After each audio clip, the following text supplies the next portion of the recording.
Welcome to Cross Platform Podcast, where we discuss how to solve productivity problems across platforms. I'm Augusto Pinaud, And I'm Art Gelwicks.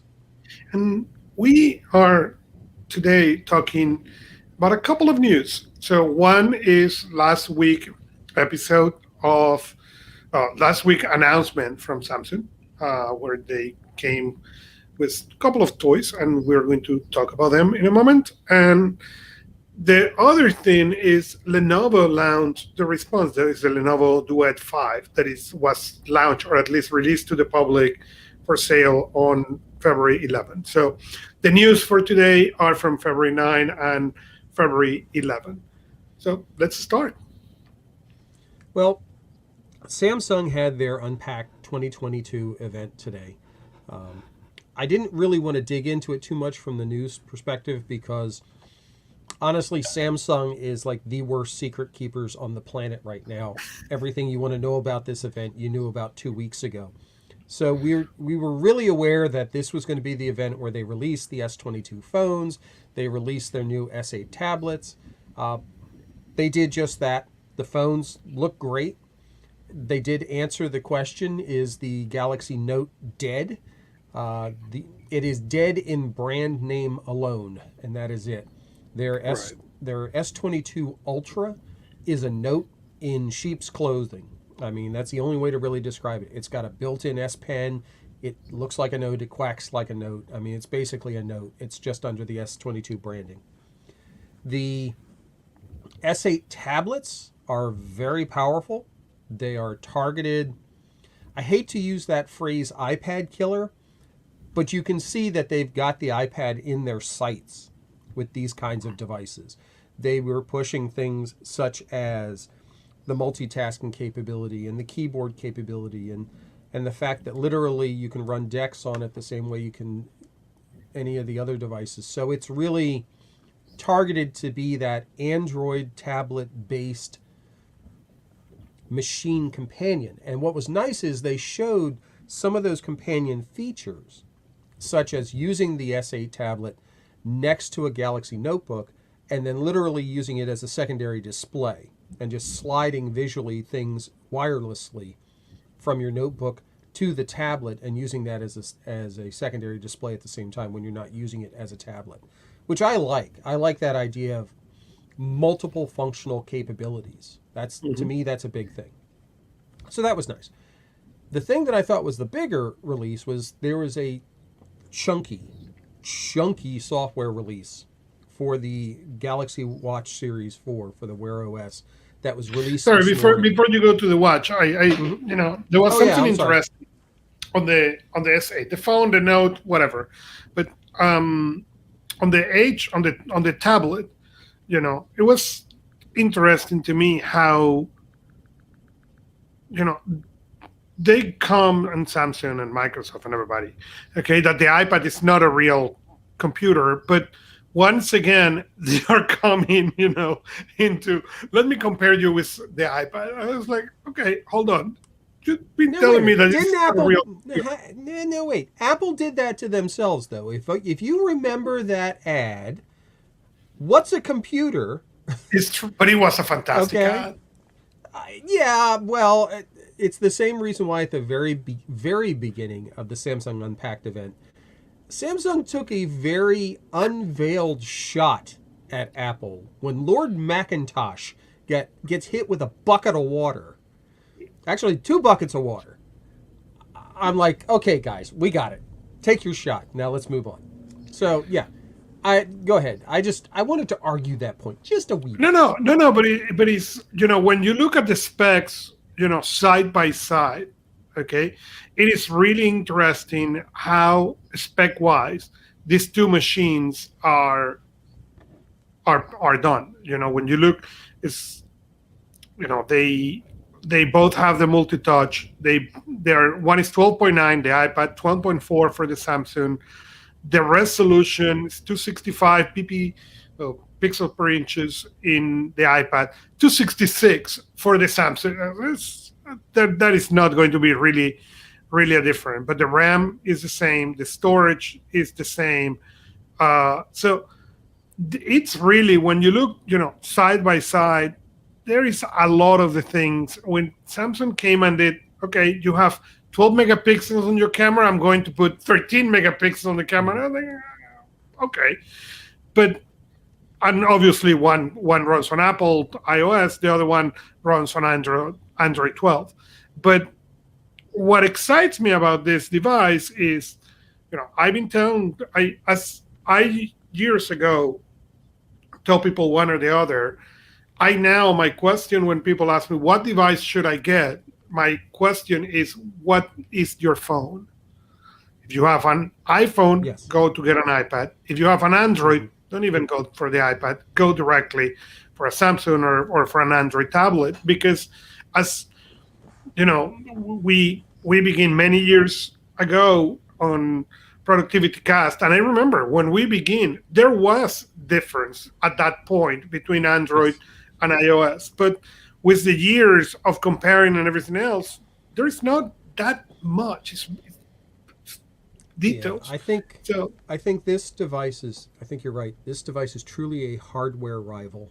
Well, I mhm. don't want to say rival, but nearing a But it is. hardware equal more than anybody else has to the iPad Mhm. platform, specifically the iPad Pro, which is I'm pretty sure in their sights.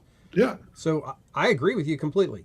Depending on what ecosystem you're in, you now have a viable option. If you're building your platform and you've got all Samsung devices like I've got, the Samsung tablet should be a no-brainer for you.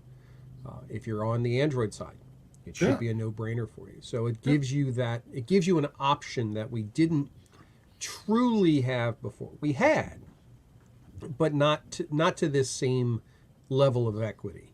So Yeah, I think this is the first time that the tablet comes really side to side to the iPad, where you can, if you are a heavy iPad Pro user and you want to move to Android for whatever reason, or to Google phones for whatever reason, now you really have a tablet that will mhm. go hand to hand with what you had, again, hardware wise, in the iPad.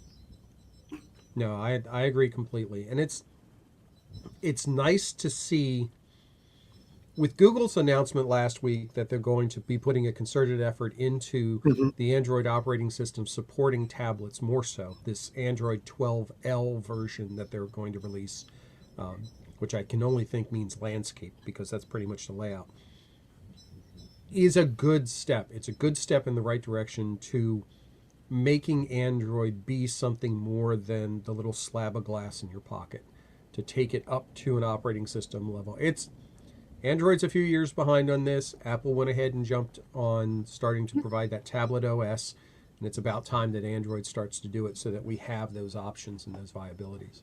Uh, the thing, just to go back now, if we've covered the tablet to your comfort level, I want Yes. to talk about the watch because they released a big software update for the Galaxy Watch this morning. And I know both myself and Ray Sidney Smith were sitting there downloading it before the show and installing it. Um, they have expanded the body composition, they've expanded the sleep tracking, they've expanded interval training, expanded in the watch faces themselves. It was a fairly chunky update that they added in, and it's going to be a little bit of time as it takes to get, no pun intended, to get the features of the watch really comfortable and see if they make a difference in how they work. But what I like is the fact that they did two things. One, they are still committing to releasing big updates for this thing, which means that it does have a lifespan. And two, they said Google Assistant will be on the watch in a few months. They didn't say when. They weren't hard date or anything like that, but they got a lot closer to saying you're going to have Google Assistant on there. And it looks like Google Assistant is going to be a separate app that you install and then you configure it as the primary voice because Bixby will still be on there. That to me is a big deal because instead of embedding things in so you have no choice, this is going to provide you options. And from the Yeah, that's a beginning, the big deal. demand, yeah, from the beginning, the demand has been Google Assistant needs to be on these watches. I don't know what's taking them so long. I wish they'd hurry it the heck up, but at least they've given us some sort of an idea that it's coming in relatively short order. So we'll see when that actually happens around. Yeah, that's awesome. And the other piece of news that we have is Lenovo announced this week or last week, last week to be was announced, and then it's come to the market or start shipping on February 11 or last Friday. So they they launched the Lenovo Duet a couple of years ago, and they have been incredible successful with that. It was a cheap entry level 10.1 inches tablet with Chromebook and Android. And now they release the Lenovo Duet 5 that is basically similar specs, but instead of being 10 inches, it's going to be a full size 13 inches. And it is, for the specs at least, I order one. I'm waiting for that to arrive to my office to replace my Lenovo Duet. And for the specs at least, it seems to be an incredible machine if you like the tablet form factor. And this is where I think, and we've talked about it in the past, this is the type of form factor that Chrome OS needs to be better represented on. Mm-hmm. It is a extremely viable solution on tablets. It works well. It's easy to update, which is a big liability on tablets. It supports the USI standard for stylus interaction. This is where they need to go, because more and more Chromebooks are the 2-in-1 configuration, flip configuration. You might as well take it all the way and make the keyboard detachable and Correct. turn it in, just park everything in there. Now, I know that some of the hardware with the keyboard, you're supporting some of the hardware functionality and you have to make it fit in the tablet. But if you're talking about a 13-inch tablet or a 13-inch display, you got space. You got space for battery. You got space for stylus. You got space for all the functionality you need. So I think it's a really good thing, and I hope it's very successful so that Me other too. manufacturers go, okay, it's about time. We need to turn something loose. Me too. And it's been interesting because the Duet has been a successful device, and I sadly has not seen copycats yet. So hopefully now with the 13-inch, we are going to start seeing the copycats. Yeah. One would hope. I'm not holding my breath right now because I'm concerned about things like chip shortages and such.